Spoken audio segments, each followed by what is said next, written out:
Muchas veces nos preguntan, ¿qué es lo que ustedes creen sobre esto o sobre lo otro? Y por eso yo creo que es bueno que presente esta reflexión acerca de lo que creemos los cristianos sobre el diablo y los demonios. Es un tema muy importante, yo creo, y pocas veces se oye. Pero usted puede escribirme si tiene alguna pregunta, algún tema que quiera que yo le presente por este medio.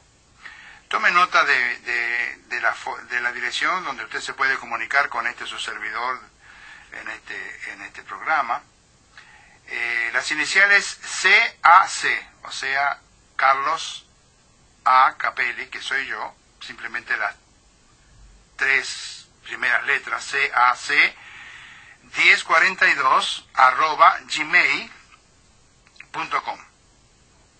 Usted puede escribir un mensaje de email a esta dirección que acabo de dar y con todo gusto yo le responderé por otro mensaje de email o por este programa según se requiera.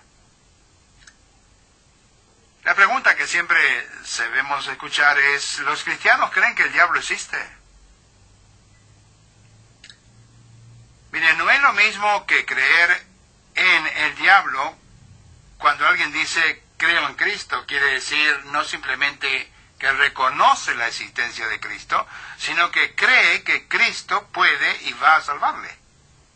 O sea, uno puede decir creo en Cristo y nada más, o sea, sin tener ninguna otra afección. Pero cuando se dice creer en Cristo, él reconoce la existencia de Cristo, la divinidad de Cristo, y que él puede y va a salvarle. Los cristianos confiamos en Cristo para la salvación, y por supuesto, nadie debe creer en el diablo en ese sentido. Más bien, los seguidores de Cristo creemos que el diablo y sus demonios son reales. Hay tanta maldad en el mundo que sería un poco infantil pensar que no hay maldad. ¿Y la maldad quién la pone? Hay un ser maligno que genera esto a través de las personas que son doblegadas y manipuladas por él. El diablo es malo y hace un daño incalculable a la humanidad. ¿Por qué debiéramos aceptar estas ideas? Bueno, porque la Biblia lo enseña. Por eso lo estamos hablando, por eso lo estamos presentando, para que todo aquel que escuche, se interese, pueda informarse. Las personas tienen ideas extrañas sobre el diablo, muy extrañas. Se le describe como el dueño del infierno, vestido con un traje rojo, con cuernos, con una larga cola que termina en una punta de flecha, armado con una horquilla, avivando el fuego, atormentando a las personas que son enviadas allí. Dependiendo de la cultura, ha recibido varios nombres. El diablo, fíjese, el diablo incluso tiene adoradores. Algunos de los que profesan el cristianismo se obsesionan con el diablo, mientras otros prefieren evitar pensar o hablar de él. Aquellos que no aceptan la inspiración de las Sagradas Escrituras dudan de su existencia. Yo escuchaba el otro día a un periodista que decía, yo no creo en el diablo, yo no creo que existe el diablo, no hay ningún diablo. Y yo decía dentro mío, qué ignorancia, ¿no? Qué triste. A veces personas que tienen estudio, que tienen un ambiente, o viven o se desenvuelven en un ambiente de mucha filosofía y de mucho conocimiento, sean tan ignorantes sobre un tema tan claro. Porque eso es ignorancia. Decir que no existe el diablo es lo mismo que decir que no hay maldad. ¿Cómo que no hay maldad? ¿Le parece poca la que hay en este mundo? Entonces, ¿qué revela la Biblia acerca del diablo y sus ayudantes? ¿Qué dice? Bueno, es lo que intento en estos minutos o lo que voy a intentar en estos minutos de explicar. En primer lugar, la Biblia enseña que el diablo es real. Las Escrituras dan testimonio de su realidad. No es simplemente una fuerza impersonal. Más bien, él y los demonios que sirven con él son seres espirituales, sobrenaturales, que muestran características inteligentes. Son capaces de conocer, pensar, hablar y actuar. En la Biblia el diablo se le menciona de varias maneras. Es llamado el diablo, que quiere decir calumniador. También se le conoce como Satanás, que quiere decir adversario. Y puede utilizarse como nombre propio del diablo, que es nuestro adversario. También se le llama el Belcebú, el gran dragón, la serpiente antigua, Apocalipsis 12:9, por ejemplo. ¿De dónde procede el diablo? Es la pregunta, ¿no?, que todo el mundo se hace. La Biblia no lo dice. Existen dos posibilidades. O bien es eternamente coexistente con Dios, o fue creado. No puede haber sido eternamente coexistente con Dios. La primera, vamos a refutarla. Si lo fuera, ello lo haría igual a Dios, por lo tanto, se tiene que rechazar tal posibilidad. Dios es el único eterno, y el diablo entonces fue creado. El diablo no tiene, aunque tiene poder, no tiene todo poderoso, no es todopoderoso. No es omnisciente, no es omnipresente. Por ejemplo, el diablo tiene que caminar. Cuando está en una ciudad, no está en la otra. Él anda, camina, anda por todos lados, pero él no es omnisciente, omnipresente, como Dios, que todo lo oye, que él está en todas partes. El diablo no es así, porque no es divino, porque fue creado.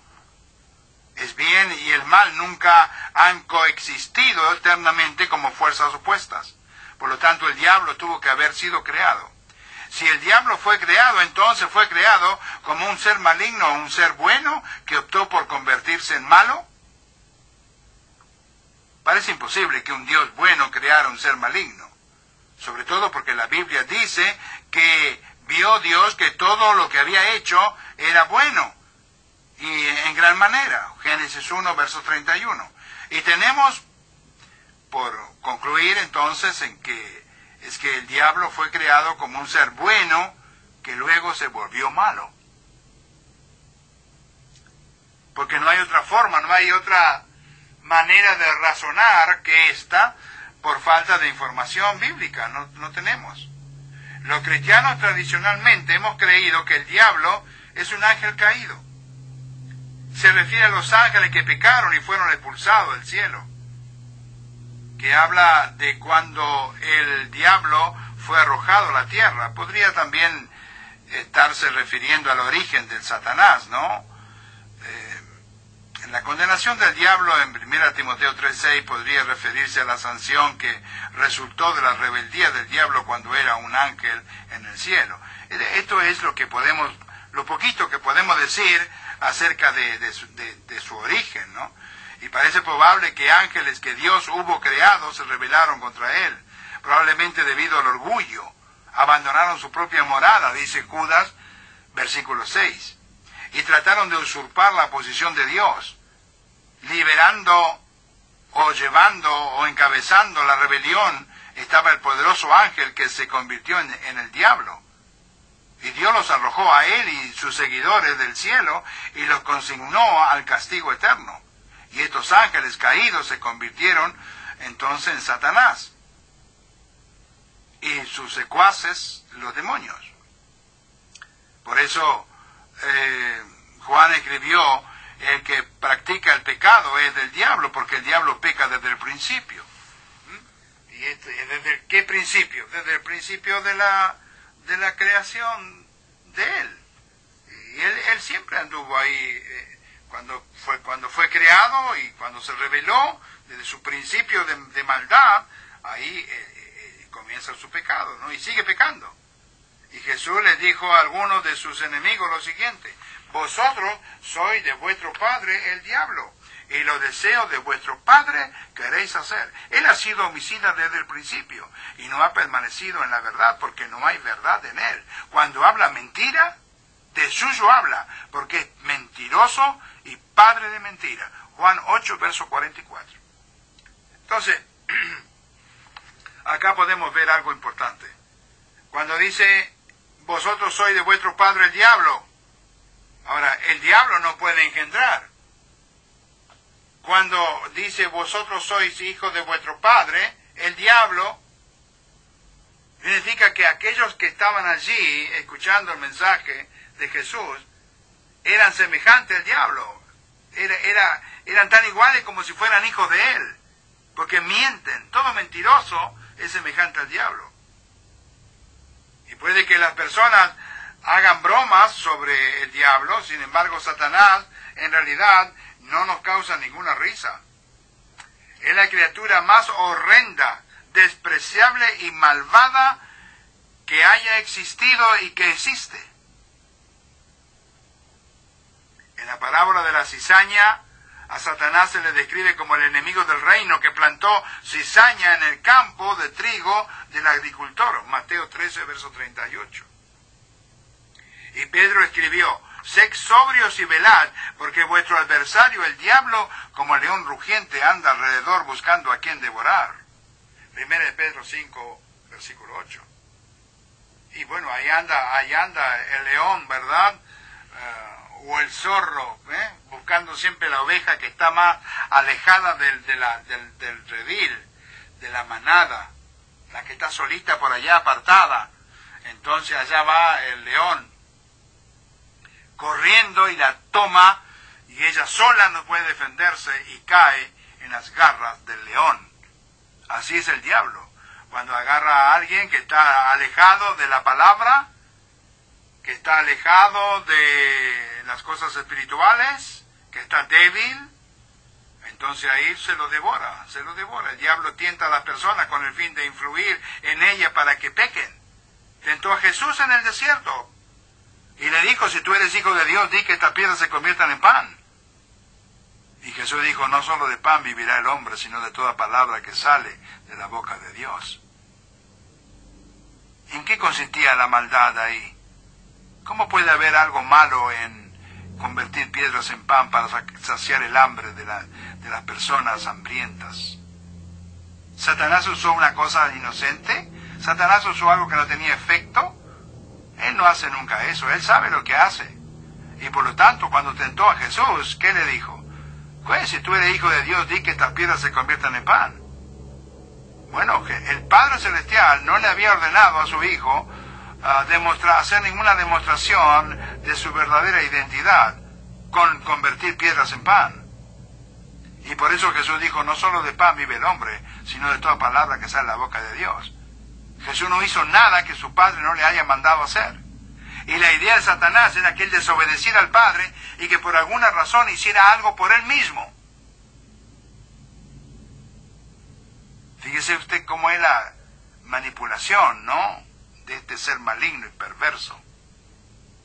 Entonces, por eso tenemos esta cita en Mateo 4, versículo 1 al 11, sobre la tentación de Jesús. Y puso en el corazón de Judas, ¿recuerdan? En el caso de Judas Iscariote, la idea de traicionar a Jesús. Vino el diablo y Jesús después le dijo, ¿no es cierto?, a Iscariote, le dijo, ¿por qué dejaste que Satanás llenara tu corazón de avaricia? ¿Por qué? Y Satanás logró introducirse en el corazón de Judas Iscariote y lo usó para traicionarlo y lo usó para entregarlo en las manos de los sacerdotes, los cuales después, al final, lo llevaron a la crucifixión. En el caso de Pedro, para hacerlo caer, cuando Pedro va y después de haber sido prendido el Señor, huye, se va y alguien lo identifica como uno de los seguidores de Jesús y él lo niega. no conozco a ese hombre. Y luego dijo, te juro que no lo conozco. Y por tercera vez maldijo que yo no conozco el nombre de Jesús. Y todo esto fue porque Satanás se metió dentro de Pedro también.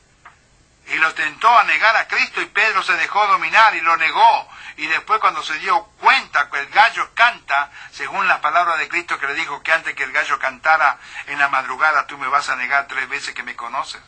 Y Pedro se dio cuenta de lo que había hecho y salió afuera y lloró amargamente. Y ahí el Pedro se quebró el Pedro carnal y lloró amargamente y encontró aún así la misericordia de Cristo y fue perdonado, evidentemente. Pero ahí está anotado en el libro de la vida, en el libro santo de Dios, las Sagradas Escrituras, la acción de Pedro, que como un cobarde niega a Cristo. Y ahí está, en una mancha que tiene Pedro, pobre Pedro, por haber negado a Jesús. Guardar rencor en el corazón es dar lugar al diablo, para hacernos pecar. Por eso la Biblia dice, no se ponga el sol sobre vuestro enojo. Entonces el diablo siempre está ahí atento a ver qué puede hacer. Y cuando las personas no son receptivas al Evangelio, el diablo es el que quita de su corazón la palabra para que no crean y se salven. A veces hay gente que no le gusta la verdad. Escuchan al Evangelio como una especie de curiosidad. Lo escuchan así, ¿verdad? Como una especie de curiosidad.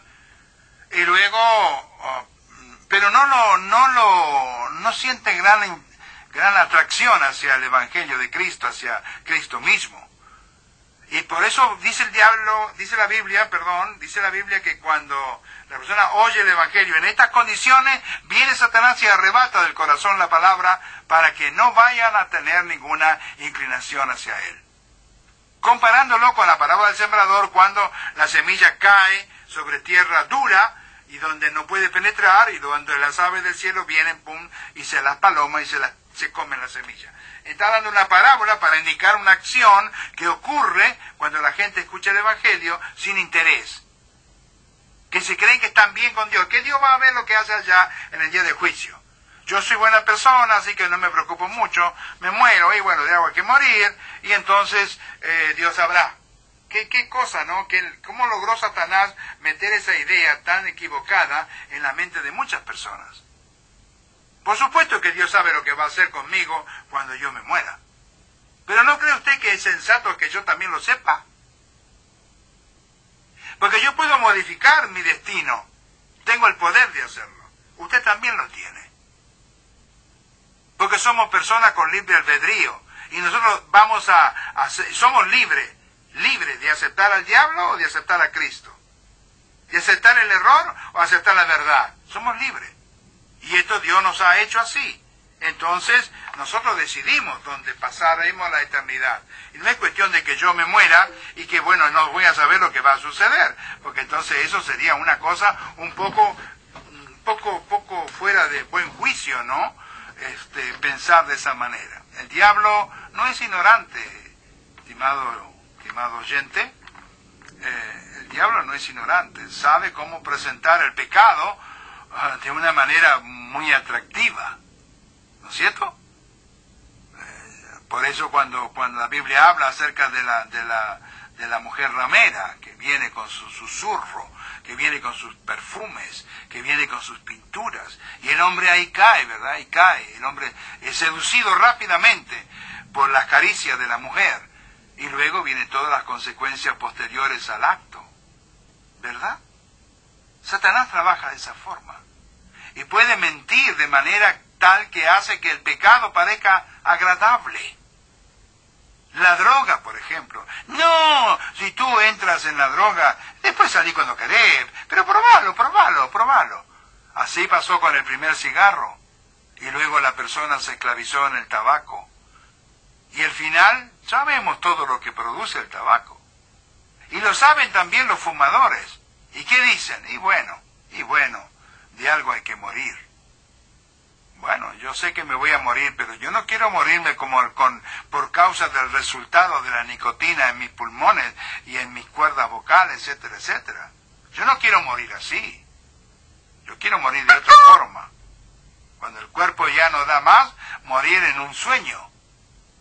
Yo no quiero hacer lo que el diablo me ofrece, pero así es, igual que el que bebió la primera copa de whisky, la primera vez que se emborrachó y fue la segunda, la tercera, y cuando está en agonía o cuando está en depresión o cuando está con algún problema, la tentación viene y me voy a emborrachar para olvidar las penas. ¿Qué pena olvidas? Ninguna pena. Porque luego cuando estás borracho te acordás de lo que pasa o llorás terriblemente. Y después tenés un estado de descomposición que dura 2 días o 3 días. Y luego despertás a la realidad otra vez y tenés el mismo problema. Vivo, nada ha cambiado. Por eso hay que pensar un poco en las tentaciones que el diablo nos presenta. El diablo puede mentir y por eso hace que la tentación aparezca agradable. En el huerto del Edén, el diablo únicamente agregó una palabra en el mensaje de Dios. Este había dicho morirá, sin embargo el diablo dijo no moriréis.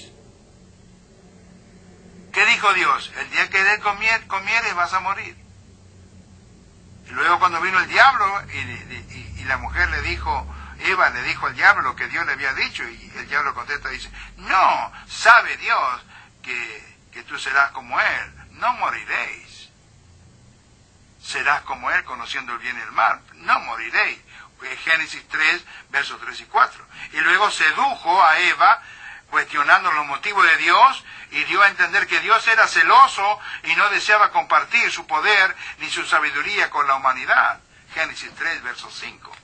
Y también señaló las ventajas de comer del fruto prohibido.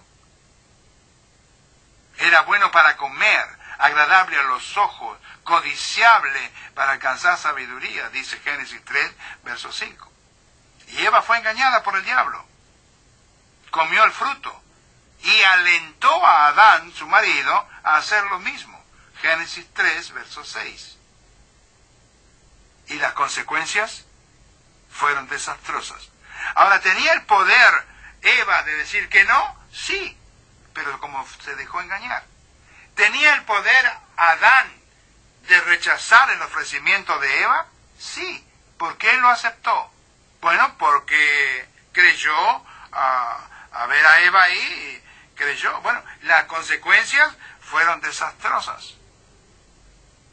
Satanás continúa utilizando el engaño hoy día. Se disfraza como ángel de luz, dice Pablo, en 2 Corintios 11, 14, y enseña doctrina de demonio, 1 Timoteo 4, 1, para ganar discípulos para sí. Por lo tanto, el Nuevo Testamento advierte a los cristianos en contra de las acechanzas del diablo, el lazo del diablo, en que están cautivos a voluntad de él.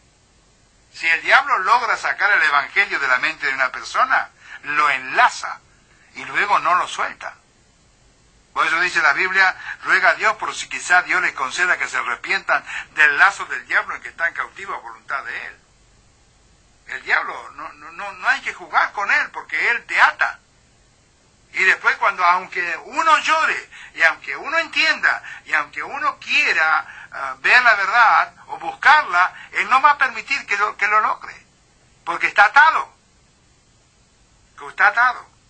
Si el diablo se apareciera como realmente es y nos pidiera pecar, probablemente no sucumbiríamos a la tentación, saldríamos corriendo. En cambio, el diablo usa personas y métodos atractivos de la manera más atractiva posible para presentar tentaciones a pecar. Así es como nos engaña y atrapa en su lazo, ¿no?